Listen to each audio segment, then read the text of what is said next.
Hello, welcome back. എല്ലാവർക്കും ഷാനുഷാജി വ്ളോഗ്സിലേക്ക് സ്വാഗതം. ഇന്ന് ഞാൻ വന്നിട്ടുള്ളത് ഒരു സ്വീറ്റ് ഹൽവയുടെ റെസിപ്പി ആയിട്ടാണ്. നമ്മുടെ പഴം വെച്ചിട്ട് വളരെ സിമ്പിളായിട്ട് നമുക്ക് ഒരു ഹൽവ ഉണ്ടാക്കിയെടുക്കാൻ പറ്റും. അപ്പം നമുക്ക് വീഡിയോയിലോട്ട് പോകാം. വളരെ എളുപ്പമാണ് കേട്ടോ ഇത് ഉണ്ടാക്കാനായിട്ട്. അപ്പം ഞാനിവിടെ 2 നേന്ത്രപ്പഴം എടുത്തിട്ടുണ്ട്. നല്ല പഴുത്തതാണെങ്കിൽ ഒത്തിരി നല്ലതാട്ടോ. ഇങ്ങനെ കറുത്ത കളറൊക്കെ വന്നതുണ്ടാവുമല്ലോ, അത് ഞാൻ ചെറിയ പീസ ആക്കിയിട്ട് നമ്മുടെ മിക്സിയുടെ ജാറിലേക്ക് ഇട്ട് കൊടുത്തിട്ടുണ്ട്. ഇതൊന്ന് അരച്ചെടുക്കണം. നല്ല പേസ്റ്റ് പോലെ അരച്ചെടുക്കൊന്നും വേണ്ട, ജസ്റ്റ് ഒന്ന് അരച്ചെടുത്താൽ മാത്രം മതി. ചെറിയ പീസാക്കിയിട്ട് വേണം മിക്സിയുടെ ജാറിലിടാൻ കേട്ടോ. അപ്പോൾ ഞാനിതിവിടെ അരച്ചെടുത്തിട്ടുണ്ട്. നല്ല പേസ്റ്റ് ആക്കണ്ട, ഞാൻ പറഞ്ഞല്ലോ. ഇനി നമുക്ക് ശർക്കരപ്പാനി ഉണ്ടാക്കണം. അപ്പോൾ അതിനായിട്ട് ഞാനിവിടെ 3/4 കപ്പ് ശർക്കരയാണ് എടുത്തിട്ടുള്ളത്. അത് ഞാനിവിടെ ശർക്കരപ്പാനി ഉണ്ടാക്കാനായിട്ട് വെച്ചിട്ടുണ്ട്. ഇനി നിങ്ങൾക്കിതിൻ്റെ സ്വീറ്റ്നെസ് കൂട്ടണമെന്നുണ്ടെങ്കിൽ ശർക്കരൻ്റെ അളവ് കൂട്ടാം കേട്ടോ. ഇനി അതൊന്ന് നമുക്ക് അരിച്ചെടുക്കാം. അതിൽ വല്ല കല്ലോ കരടോ എന്തെങ്കിലും ഉണ്ടെങ്കിൽ ജസ്റ്റ് ഒന്ന് അരിച്ചെടുക്കാം. അപ്പം ഞാനിതിവിടെ അരിച്ചെടുത്തിട്ടുണ്ട്. ഇനി നമുക്ക് ഫ്ലെയിം ഓൺ ആക്കിയിട്ട് ഒരു ഫ്രൈ പാൻ വെച്ച് നെയ്യ് ഒഴിച്ചിട്ട് നമുക്ക് കശുവണ്ടി, നമ്മുടെ നട്ട്സ് ഒന്ന് ഫ്രൈ ചെയ്തെടുക്കാം. അതേ നെയ്യിലേക്ക് തന്നെ എക്സ്ട്രാ ഒരു ടേബിൾ സ്പൂൺ നെയ്യ് കൂടി ഒഴിച്ചാൽ ബെറ്ററാണ് കേട്ടോ. അപ്പോൾ കശുവണ്ടി എടുത്തിട്ട് നമുക്കതിലേക്ക് നമ്മുടെ പഴം മിക്സ്, നമ്മുടെ അരച്ച് വെച്ച പഴം മിക്സ് ചേർത്തെടുത്ത് ഒന്ന് മിക്സാക്കിയ ശേഷം നമ്മുടെ ശർക്കരപ്പാനി ഒഴിച്ചു കൊടുക്കാം. ഇപ്പോൾ നിങ്ങൾക്ക് തോന്നും ശർക്കരപ്പാനി ഒത്തിരി ഉണ്ടെന്ന്. ഒരിക്കലുമില്ല, അത് മിക്സായി വരുമ്പോൾ അത് സെറ്റാവും കേട്ടോ. പേടിക്കേണ്ട ആവശ്യമില്ല, അതൊക്കെ കറക്റ്റ് അളവ് തന്നെയാണ്. നിങ്ങൾക്ക് വേണമെങ്കിൽ എക്സ്ട്രാ, ഞാൻ പറഞ്ഞല്ലോ, ശർക്കരൻ്റെ അളവ് കൂട്ടാം. ഞാനിപ്പോൾ 3/4 കപ്പാണ് എടുത്തിട്ടുള്ളത്. നിങ്ങൾക്ക് വേണമെങ്കിൽ അത് 1 കപ്പാക്കാം. അപ്പോൾ അത് നന്നായിട്ട് മിക്സാക്കി എടുത്തിട്ട് അത് ആ ശർക്കരപ്പാനിയൊക്കെ നന്നായി വറ്റി വരണം. അപ്പോൾ ഇത് നന്നായി വറ്റി വരുന്നുണ്ട്. നിങ്ങൾക്ക് വേണമെങ്കിൽ പഴം നന്നായി അരച്ച് നല്ല പേസ്റ്റ് പോലെ ആക്കിയിട്ടും ഇത് ഉണ്ടാക്കാം കേട്ടോ. ഞാനിത് അങ്ങനെ ആക്കാത്തത് ഒരു എന്താ പറയുക, നമ്മൾ കടയിൽ നിന്നൊക്കെ വാങ്ങുന്ന ഹൽവേൻ്റെ മോഡൽ കിട്ടാൻ വേണ്ടിയിട്ടാണ് ഇങ്ങനെ പഴം നന്നായി അരക്കാതിരുന്നത് കേട്ടോ. നിങ്ങൾക്ക് നല്ലോണം അരക്കണം എന്നുണ്ടെങ്കിൽ നല്ല പേസ്റ്റ് പോലെ ആക്കിയിട്ടും ഇങ്ങനെ ചെയ്യാം, അപ്പോഴും നല്ല സ്വാദാണ്. അപ്പോൾ ഞാൻ വീണ്ടും 1 ടേബിൾ സ്പൂൺ നെയ്യ് ഒഴിച്ചിട്ടുണ്ട്. എല്ലാവർക്കും അറിയാം, ഹൽവയിൽ നെയ്യ് ഒഴിച്ചു കൂടാൻ പറ്റാത്ത ഒരു ഇൻഗ്രീഡിയൻ്റ് ആണ്. ഈ സമയത്ത് ഞാൻ കുറച്ച് ഉപ്പിട്ട് കൊടുക്കുന്നുണ്ട്. ഉപ്പ് നമ്മുടെ സ്വീറ്റ്നെസ്, നമ്മുടെ മധുരമൊക്കെ ഒന്ന് ബാലൻസ് ആക്കാൻ ഉപ്പ് നല്ലതാണ്.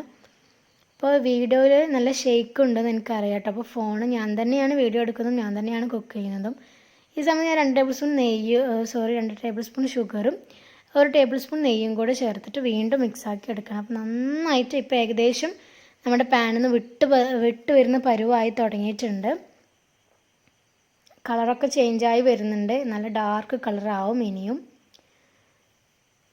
ഇതിലേക്ക് ഞാൻ നട്ട്സ് ഇട്ടിട്ടുണ്ട് കേട്ടോ. അപ്പോൾ നമ്മുടെ കളറൊക്കെ നന്നായി ചേഞ്ചായി വന്നിട്ടുണ്ട്. ഇനി നമുക്കിത് സെറ്റാക്കാൻ വെക്കാം. അപ്പോൾ ഞാനിവിടെ ഒരു ചെറിയൊരു ബൗളാണ് എടുത്തിട്ടുള്ളത്. ഞാൻ പറഞ്ഞല്ലോ, ചെറിയ ക്വാണ്ടിറ്റിയാണ്. അപ്പോൾ ഇനി നമ്മുടെ സ്പൂണിൻ്റെ ബാക്കിൽ കുറച്ച് നെയ്യ് ഇതാക്കിയിട്ട് ഇങ്ങനെ സ്പ്രെഡാക്കി കൊടുത്താൽ നന്നായിട്ട് അതവിടെ സെറ്റാവും. അങ്ങനെ പ്രത്യേകം ഒന്ന് ശ്രദ്ധിച്ച് കഴിഞ്ഞാൽ നമുക്ക് നന്നായിട്ട് അത് സ്പ്രെഡാക്കി കൊടുക്കാനും പറ്റും. അതവിടെ സെറ്റായി ഇരുന്നോളും. ഇതൊരു ശരിക്കും ഒരു ടിപ്പാണ് കേട്ടോ.